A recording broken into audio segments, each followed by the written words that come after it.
quite a bit around how employees can serve leaders. But if you are a leader, if you are a manager inside of your organization, guess what? You are not off the hook either. You actually need to serve your employees. Now, this is a relatively new thing that we're starting to see in the business world. If you were to think back even 5 years, 10, 15, 20 years ago, we used to have this traditional idea of the pyramid, where the leader sits at the very top of the pyramid and tells everybody else what to do.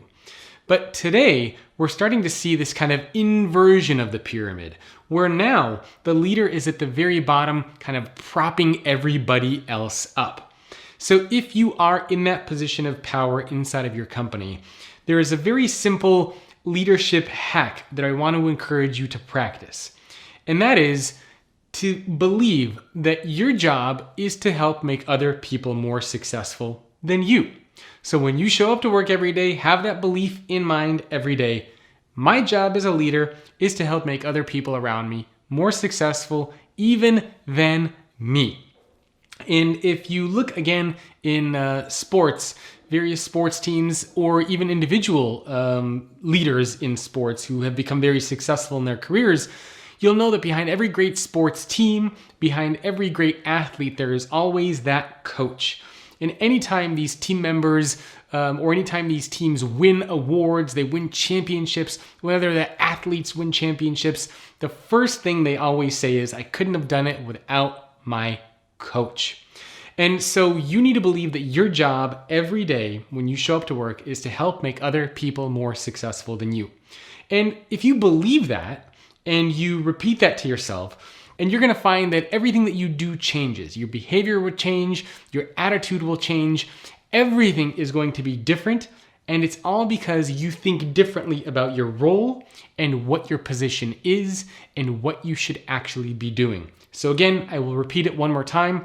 Your job when you show up to work every day is to help make other people more successful than you. And the good news is that if you're able to practice this, and by the way, you need to practice this first. Before you can expect or before employees should serve you, you first as the leader need to serve your employees. And then when that happens, your employees are going to say, hey, wait a minute. My manager, my leader is going above and beyond to help me. What can I as an employee do to in turn help make my boss look good, to help make my boss's life easier? So again, it starts with you as the manager. It starts with you as the leader, as the boss inside of your own organization. So what are some practical, tactical things that you as a leader can do to serve your employees? The first thing I want to encourage you to do is to think about the stressors that exist in the lives of your employees. Are they stressed out because they constantly have to stay late at work, because they constantly have to have 5 a.m. or 6 a.m. meetings? Are they stressed out because they need to commute an hour to work and an hour home from work every day, even though it's not necessary or required? What is it that is bugging them, that is stressing them out, that is causing them that bit of angst at work? So the first thing I want to encourage you as a leader to think about is what can you do to remove those stressors from the lives of your employees? The second thing that you can do is to show appreciation and recognition to your employees. I can't tell you how many times inside of organizations this goes completely untapped. Employees do a good job and they don't get recognized. And oftentimes recognition doesn't have to be about bringing the employee in front of the entire company and everybody praising them. Sometimes it just means that you, as the boss, go over to that employee, you shake their hand, you give them a pat on the back and say, you know what? I know you went above and beyond this week. It really meant a lot to me and to the team, and I just wanted to personally come by and say thank you. Recognition doesn't need to be this big, over-ballooned hype kind of thing. It's just a matter of you recognizing and truly showing appreciation for your employees. A third tactic that I want to encourage you to practice as a leader inside of your company, and this is something that I talked about for employees as well, is understanding your employees as individuals, not just as workers. Remember, we are seeing this blurring of work and life, and it's no longer just about treating employees as workers. It's about understanding your employees as individuals, as human beings. And part of that, and we can bridge into step number 4, is understanding the moments that matter in the lives of your employees. And oftentimes these might be the same moments that matter to you.